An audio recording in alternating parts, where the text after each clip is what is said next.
오늘은 2월 22일 마가복음 16장 1절부터 8절입니다. 안식일이 지남에 막달라 마리아와 야고보의 어머니 마리아와 또 살로메가 가서 예수께 바르기 위하여 향품을 사다 두었다가 예수님께서 돌아가셨을 때에 그 무덤을 찾아갔던 세 명의 여인이 등장을 하는데요. 그 세 명의 여인들은 안식일이 지나고서 예수님께 향품을 바르고자 향품을 미리 사다 놨어요. 이 향품은 시체가 냄새가 나니까 냄새를 좀 없애기 위하여 바르는 것입니다. 이분들은 안식일이 빨리 지나가기를 노심초사했을 겁니다. 왜냐하면 더운 날씨이기 때문에 예수님 시체가 빨리 부패될 것을 염려하는 마음으로 향품을 빨리 발라드려야 되는데 라고 하는 마음으로 생각했을 거예요. 이분들은 예수님을 따라다닌다고 해서 뭐 얻은 것도 없어요. 사실은 그냥 순수하게 예수님을 사랑한 겁니다. 끝까지 갈릴리서부터 십자가까지 같이 동행했고, 그리고 안식일이 지나기 전에 향품을 사다 놨다가 그 향품을 빨리 바르고자 하는 그 마음을 갖고 있는 것을 보게 돼요. 그냥 순수한 동기예요. 신앙의 순수한 동기. 우리가 신앙생활 하다 보면 가끔 가다가 불순한 동기를 가진 사람들도 만나기도 하죠.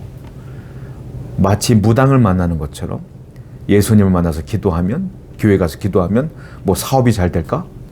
기도하면 뭐 건강해질까? 뭐 이런 것들, 어떤 받고자 하는 그 욕망으로 신앙생활하는 분들도 있고, 어떤 분은 순수하게 정말로 하나님이 사랑해서, 하나님의 은혜가 기뻐서, 감사해서 신앙생활 하시는 분들도 있고, 다양한 동기가 있겠지만 여기 세 분은 그냥 순수한 동기로 주님을 너무 사랑하는 마음으로 신앙생활하는 것들을 보게 됩니다. 그럴 때 어떤 은혜가 있었을까요? 뒤 말씀 보면 이분들이 부활의 첫 증인이 됩니다. 하나님의 놀라운 은혜를 경험하게 됩니다. 여러분, 그렇습니다. 우리가 하나님이 나를 사랑하신 것에 감격하여 그냥 주님께 순수한 마음으로 예배하며 그분을 사랑한다면 여러분 또한 부활의 증인이 될 것이며 하나님의 영광 가운데 귀히 쓰이는 성도가 될 줄로 믿습니다. 그런 마음으로, 사랑의 마음으로 주님께 나가기를 축복합니다. 2절부터 4절입니다. 안식 후 첫날 매우 일찍이 해 돋을 때에 그 무덤으로 가며 서로 말하되 누가 우리를 위하여 무덤 문에서 돌을 굴려주리요 하더니 눈을 들어본즉 벌써 돌이 굴려져 있는데 그 돌이 심히 크더라. 이 세 분이 예수님의 무덤으로 가는 겁니다. 향품을 들고 안식 후 첫날 이른 아침에 그 새벽 일찍 가는 거예요. 얼마나 기다렸겠어요. 일찍 갑니다. 쭉 가는데 이 세 분 여인들에게는 고민이 있는 겁니다. 유대의 무덤은요, 동굴이거든요. 그 큰 바위를 파서 무덤을 만드는데 그 무덤 입구는 돌로 또 막아놔요. 근데 그 돌이 어마어마하게 큽니다. 입구 돌이 있기 때문에 현실적인 고민을 하는 거예요. 야, 어떡하지? 우리가 세 명이 갔더라도 그 무덤의 입구에 있는 그 돌들을 우리 세 명이 밀어낼 수 있을까? 남자가 좀 있어야 될 것 같은데 어떻게 하지? 라는 현실적인 고민을 하고 있는 거예요. 그런데 이 마가는 그 현실적인 고민이 그냥 한 고민이 아니라는 것을, 진짜 고민인 것을 얘기해 주고 있죠. 뭐라고 합니까? 4절 보니까 그 돌이 심히 크더라 이렇게 표현하고 있어요. 진짜 돌이 큰 거예요. 현실적인 고민이 있어요. 그런데요, 이 고민이 있으면 잠깐 멈춰봐, 누구 데려가 하고 가던 길을 멈춰야 될 거 아닙니까? 그런데 이분들은 그냥 가는 거야. 장애물이 있잖아요. 그 돌을 누가 굴려줄까? 우린 굴릴 수 없을 것 같은데 그래도 가보자, 그래도 해보자, 그래도 나아가 보자 라는 믿음으로 나가는 거예요. 장애물이 있었어요.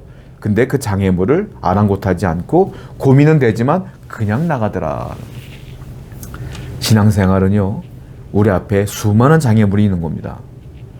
기도할 때 얼마나 큰 장애물이 있어요. 내가 내일부터 기도할 거야 하는 순간 그날이 되면 피곤해지고 바쁜 일이 생기고 그러다 보면 잊어먹게 되고 이런 장애물들이 생겨요. 내가 내일 아침부터는 성경 한 장씩 읽어야지. 내일 아침이 되면 늦잠 자기도 하고 갑자기 막 상사가 부르기도 하고 그런 일들이 벌어지는 거예요. 장애물이 있다고 멈춥니까? 아니에요. 장애물이 있어도 해나가는 겁니다. 그게 신앙생활이에요. 그 장애물을 극복할 힘을 주님께 구하십시오. 기도하십시오. 우리 주님은 모든 장애물을 이기시고 십자가의 사명을 감당하신 분이잖아요.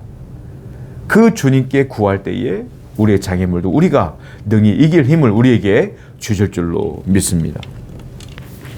5절부터입니다. 무덤에 들어가서 흰옷을 입은 한 청년이 우편에 앉은 것을 보고 놀라매 청년이 이르되 놀라지 말라. 너희가 십자가에 못 박히신 나사는 예수를 찾는구나. 그가 살아나셨고 여기 계시지 아니하니라. 보라, 그를 두었던 곳이니라. 갔더니 무덤돌이 굴러져 있는 겁니다. 그리고 그 무덤 속에 들어갔더니 예수님은 안 계시고 하얀 옷을 입은 한 청년이 앉아 있는 거예요. 그 청년은 천사죠. 천사가 사람의 모습으로 보이는 것이죠. 그 천사가 그 청년이 얘기합니다. 예수님은 살아나셨다. 보아라, 안 계시지 않느냐. 부활했다 라고 말씀하시는 거예요. 자, 예수님의 탄생 소식도 누가 가르쳤습니까? 천사가 가르쳐줬어요. 천사 가브리엘이 목자들에게 얘기해줬죠. 예수님의 부활도 누구에게 가르쳐준 거예요? 누가 가르쳐준 거예요? 천사가 가르쳐준 거예요. 주님의 탄생도 주님의 부활도 사람의 일이 아니라는 것을 우리는 성경 속에서 알게 됩니다. 우리에게 주님의 탄생과 부활은 뭡니까? 주님이 탄생했다는 건 우리에게 이 부활의 종착지를 알리기 위하여 오신 것이거든요. 십자가에 달려 돌아가심으로 우리 죄를 다 짊어지시고 3일 만에 부활하심으로 죽음을 극복하신 하나님. 그러므로 우리에게도 내세가 생긴 거예요. 이제 내세가. 이제는 죽음을 극복할 힘이 생긴 거예요. 내가 죽어도 이 땅에서 죽는 것이며 저 천국에서는 살아나리라. 할렐루야. 우리에게 부활의 소망을 주신 하나님을 찬양합시다. 우리에게 저 천국의 소망을 주신 하나님을 찬양하시는 여러분 되기를 축원드립니다. 7절이에요. 가서 그의 제자들과 베드로에게 이르기를 예수께서 너희보다 먼저 갈릴리로 가시나니 전에 너희에게 말씀하신 대로 너희가 거기서 배우리라 하라 하시는지라. 예수님께서는 갈릴리로 먼저 가셨다는 겁니다. 예수님 부활해서 갈릴리로 먼저 갔다. 제자들에게 먼저 갈릴리로 가신다고 이미 말씀하신 대로 가셨다. 그러니까 너희들은 곧 갈릴리로 돌아가서 제자들과 특히 베드로에게 이 사실을 알려줘라. 그리고 주님을 만나게 하라. 이 말씀이에요. 여러분, 주님이 왜 갈릴리로 갔을까요? 예수님이 제자들을 처음 불렀던 곳이 어디입니까? 갈릴리예요. 그런데 예수님의 제자들이 예수님을 배반하고 떠나고 흩어지고 돌아가실 때까지 나타나지 않았습니다. 주님은 그들을 나무라는 것이 아니라 처음 사명을 시작했던 갈릴리로 가서 다시 그들에게 사명을 주어 그들을 회복시키고자 하는 마음이 있었던 거예요. 회복. 우리에게 필요한 단어 아닙니까? 저와 여러분들에게는 이 회복이 필요하잖아요. 주님은 우리를 회복시키시기를 원하십니다. 여러분들의 마음을 회복시키기를 원하고요.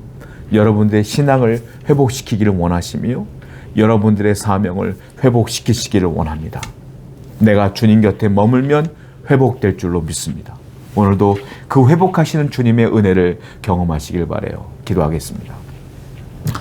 주님은 우리를 회복시키십니다. 마음이 상한 자가 있습니까? 믿음이 어려워진 자가 있습니까? 곤고한 자가 있습니까? 주님의 은혜로 회복시켜 주시옵소서.